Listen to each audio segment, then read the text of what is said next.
அதிமுகவின் சட்டமன்ற தேர்தல் கூட்டணியே இன்னும் இறுதியாகாத நிலையில் முதுகுளத்தூர் தொகுதிக்கு நான் தான் வேட்பாளர் என அதிமுக நிர்வாகி மலேசியா பாண்டியன் வாக்கு சேகரித்தது குழப்பத்தை ஏற்படுத்தியுள்ளது. ராமநாதபுரம் மாவட்டம் சிக்கல் கிராமத்தில் நடைபெற்ற நிகழ்ச்சி ஒன்றில் மலேசியா பாண்டியன் இவ்வாறு பேசியுள்ளார்.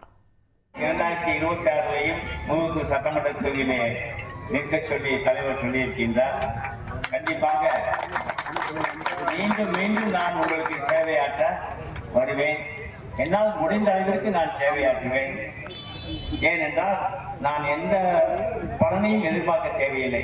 எல்லா செல்வங்களையும் இறைவன் எனக்கு கொடுத்திருக்கின்றார். பொதுமக்களுடைய பணத்திலிருந்து பொதுமக்களுடைய சேவையிலிருந்து நான் கமிஷனாக எதையுமே பெற வேண்டிய அவசியமே கிடையாது. ஆகையினால் நான் உங்கள் வீட்டு பிள்ளை என்ற முறையில் என்னை நீங்கள் அனைவரும் ஒருங்கிணைந்து எனக்கு ஆதரவு தர வேண்டும். உங்கள் நலன் கருதி பாடுபடக்கூடியவனாக கடைசி வரை என்ற உயிருள்ளவரை நான் இருப்பேன் என்று இந்த இடத்திலே சொல்லிக்கொள்ள கடமைப்பட்டிருக்கின்றேன். உடனுக்குடன் செய்திகளை தெரிந்து கொள்ள சன் நியூஸ் பெல் ஐகானை கிளிக் பண்ணுங்க.